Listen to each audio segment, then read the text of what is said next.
Poco antes de irse, Abraham Quintanilla dejó expuesta una verdad que nadie imaginaba.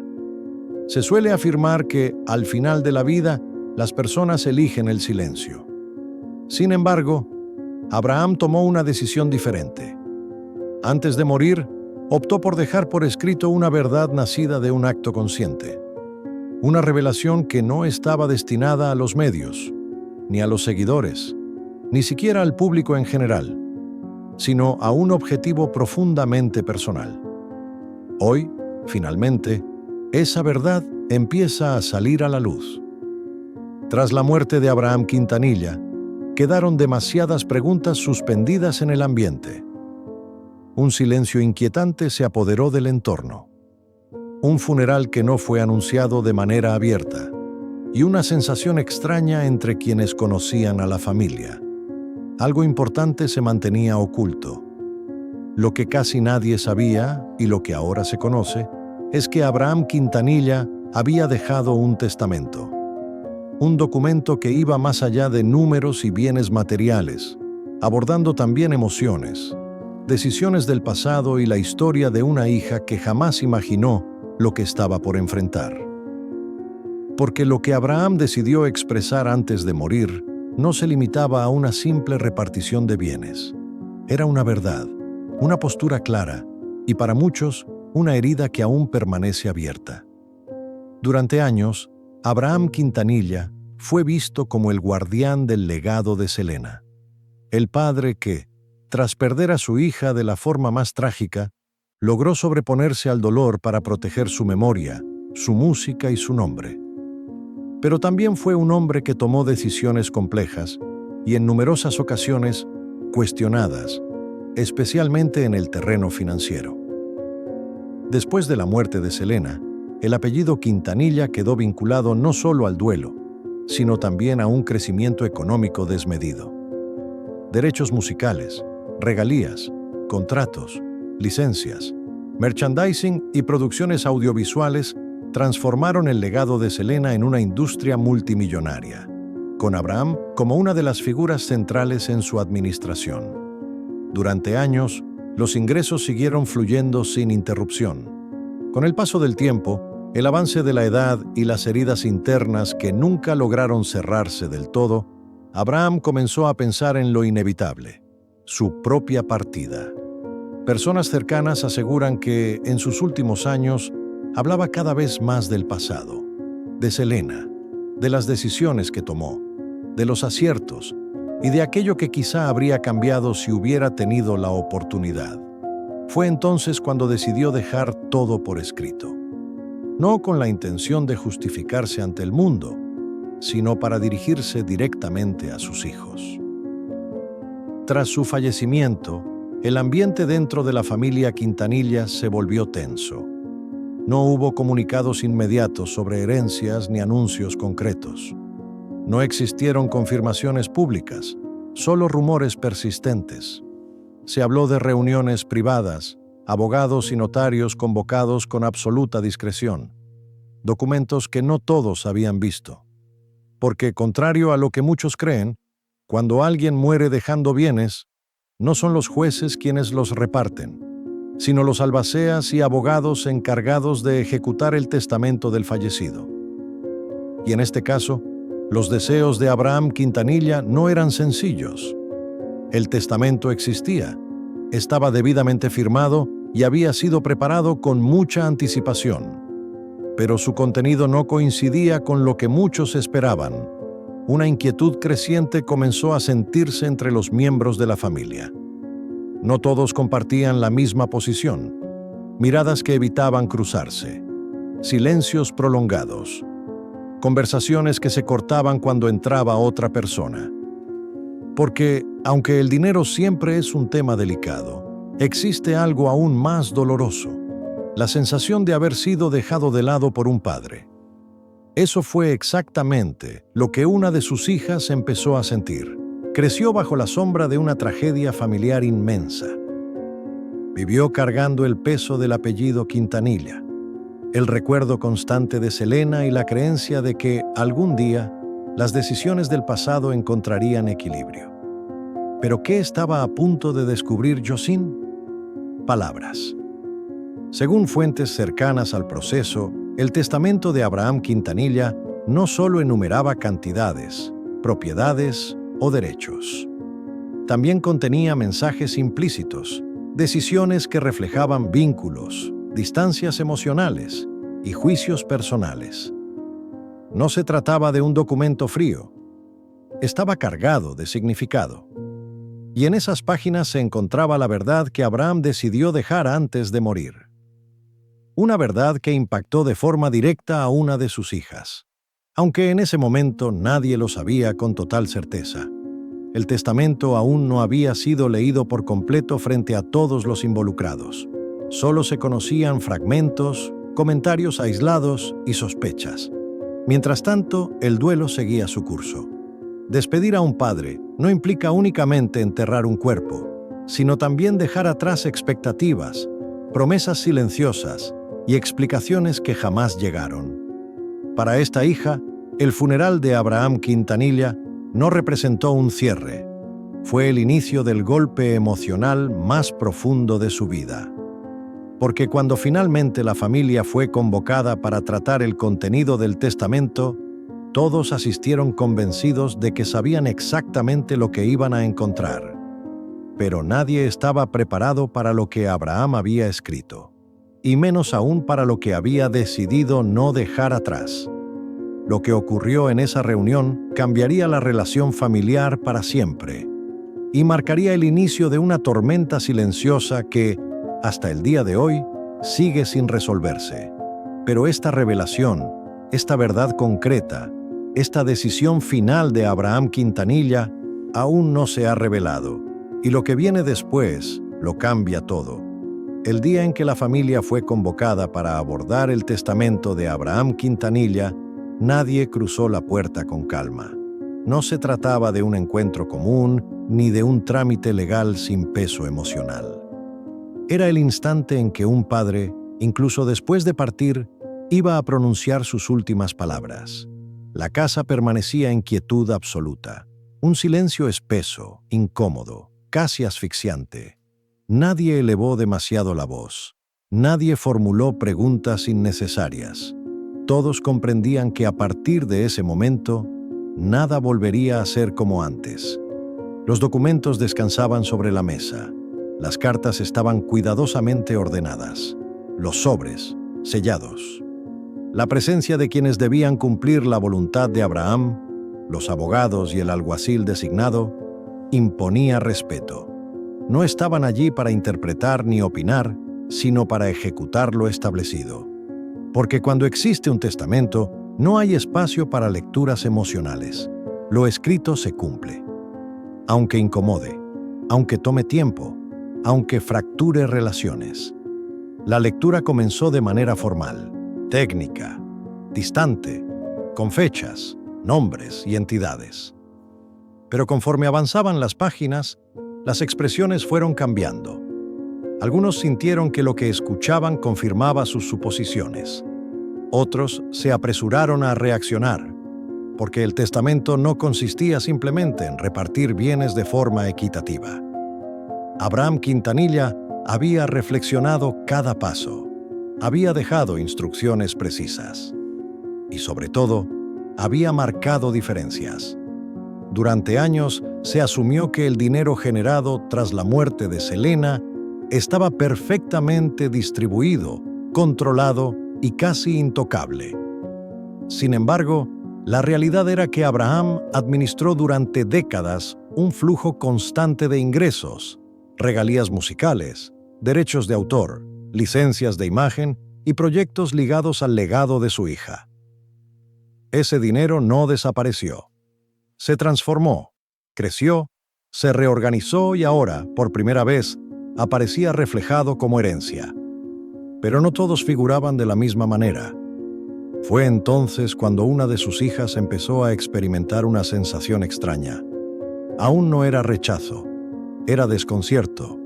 Cada párrafo parecía esquivar su nombre.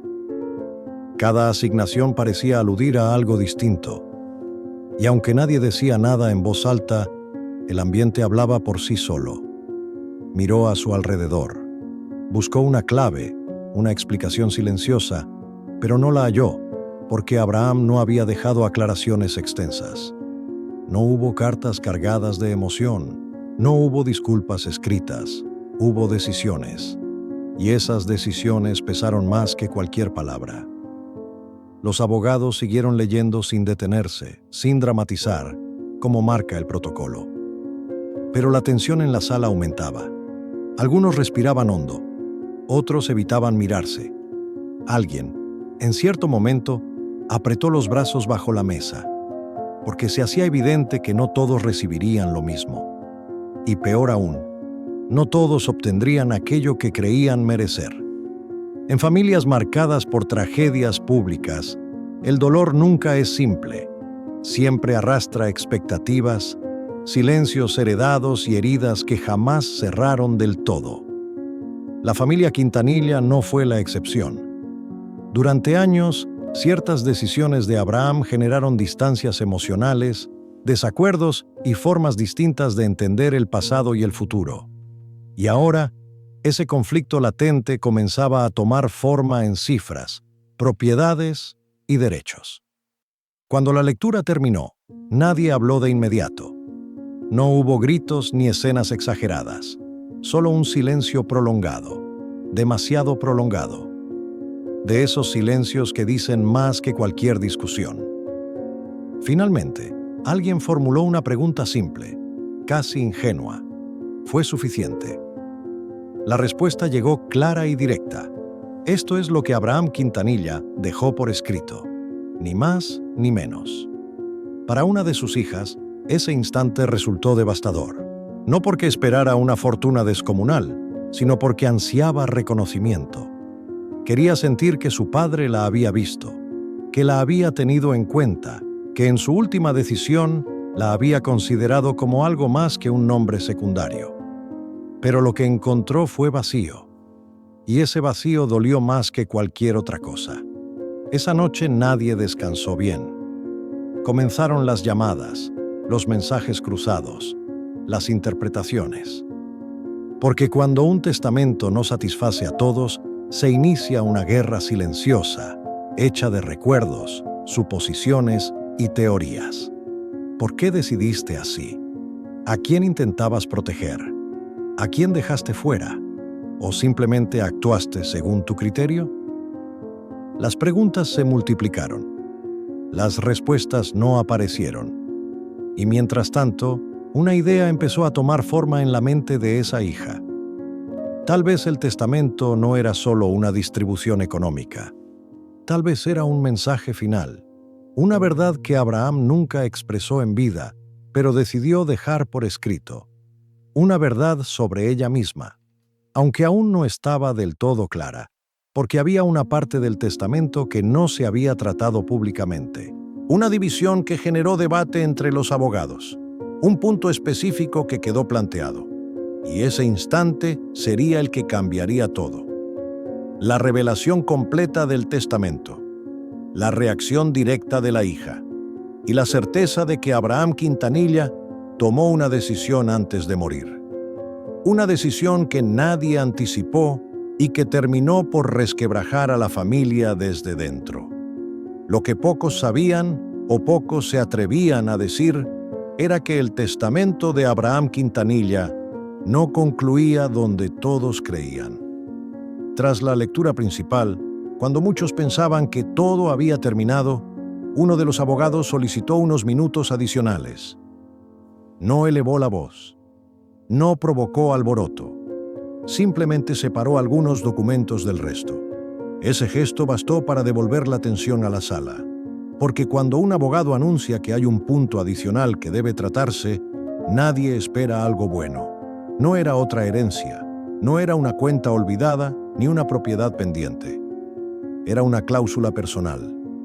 Una de esas decisiones que no se suelen escribir. Una de esas verdades que un padre guarda durante años y solo se atreve a revelar cuando ya no está para afrontar las consecuencias. La cláusula estaba redactada con un lenguaje directo, casi frío. sin adornos ni sentimentalismos, como si Abraham hubiera querido protegerse incluso después de muerto. El abogado respiró hondo, antes de leer, y luego lo hizo, sin morbo ni intención de herir, pero con un peso que cayó como una losa sobre la mesa. Abraham Quintanilla había dejado constancia escrita de una decisión tomada muchos años atrás, vinculada directamente con una de sus hijas. Una decisión que explicaba, al menos desde su perspectiva, por qué el testamento no era equitativo. La reacción fue inmediata y silenciosa.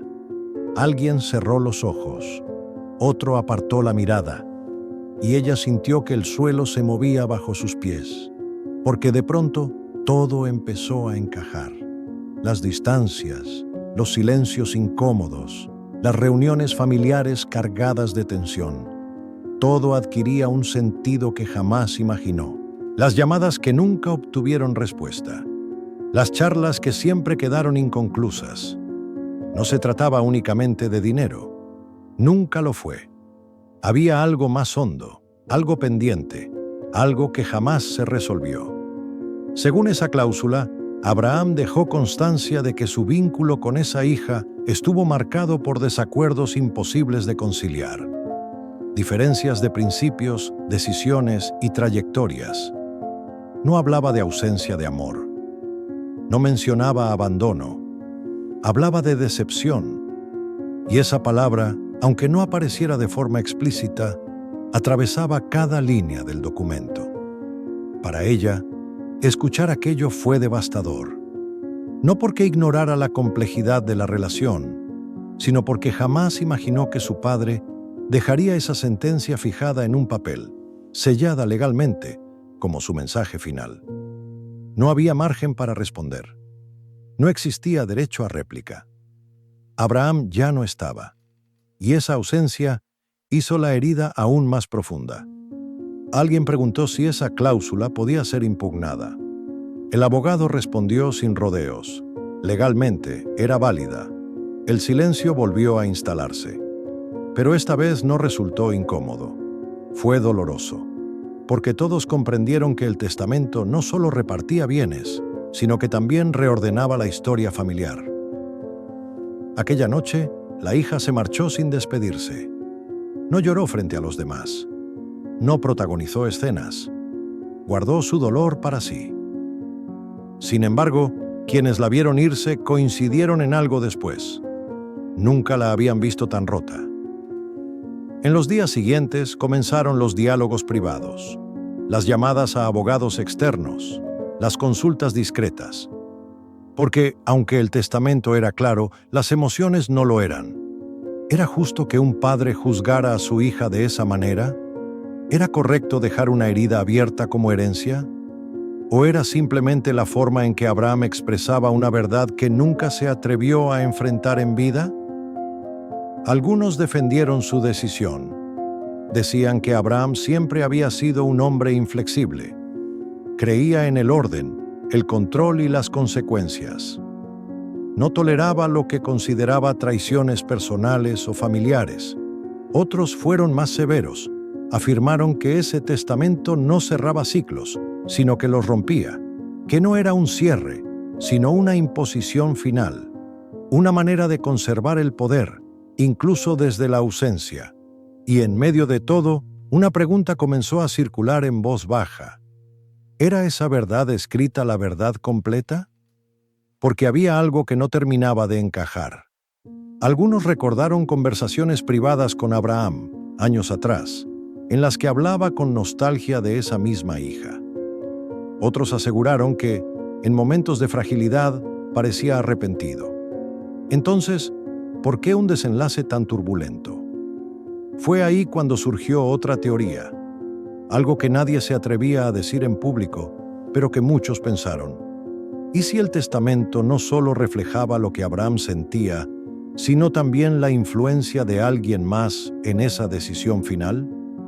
La duda permanecía, porque cuando un testamento genera más interrogantes que respuestas, la historia no termina allí, y menos aún en una familia donde el pasado pesa tanto como el presente.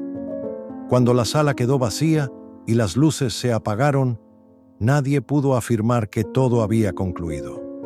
El testamento de Abraham Quintanilla ya había sido leído. Las firmas estaban en su sitio, los documentos sellados. Pero la historia apenas comenzaba, porque hay legados que no se miden en dinero, sino en fracturas. Algo que nadie se atrevía a decir en público, pero que muchos pensaron.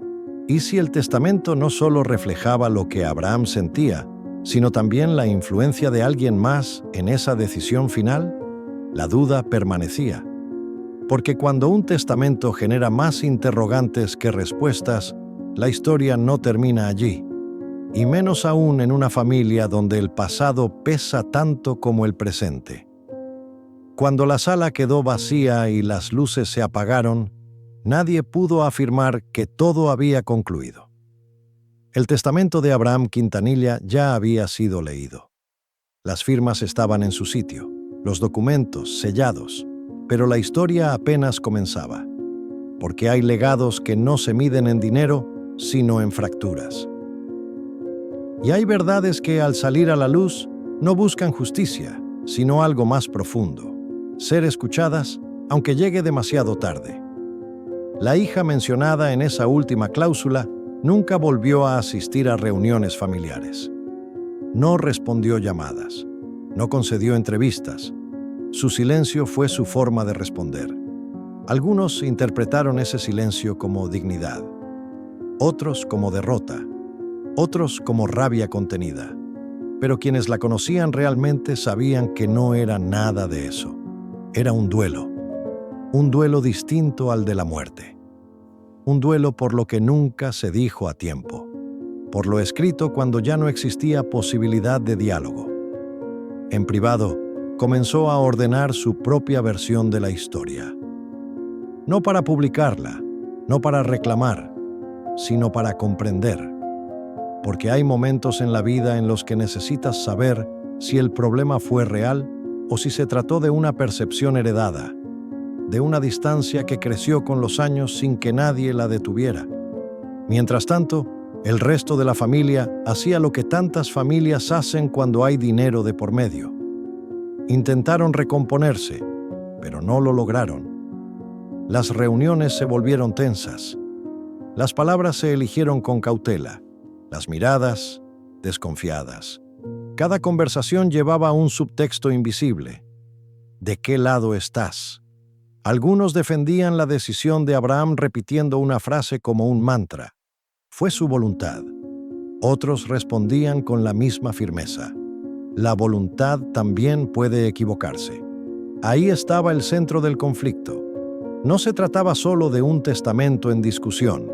Se trataba del derecho de un padre a juzgar desde su ausencia. Con el paso de los días comenzaron a circular versiones distintas. Algunos afirmaban que Abraham dudó antes de firmar. Otros sospechaban que alguien lo convenció de incluir esa cláusula. Lo cierto es que existía otro documento que nunca se presentó. Nada se probó. Nada se negó del todo. Y ese vacío fue el terreno perfecto para que la historia creciera y se deformara. La hija, por su parte, tomó una decisión inesperada. No inició acciones legales, no buscó representación, no exigió explicaciones públicas. Eligió el camino más difícil, seguir adelante sin cerrar el capítulo, porque a veces cerrar significa aceptar una versión que no nos representa, y ella no estaba dispuesta a hacerlo. En una conversación privada, alguien cercano le preguntó si sentía rencor. Su respuesta fue breve, pero devastadora. No, siento algo peor.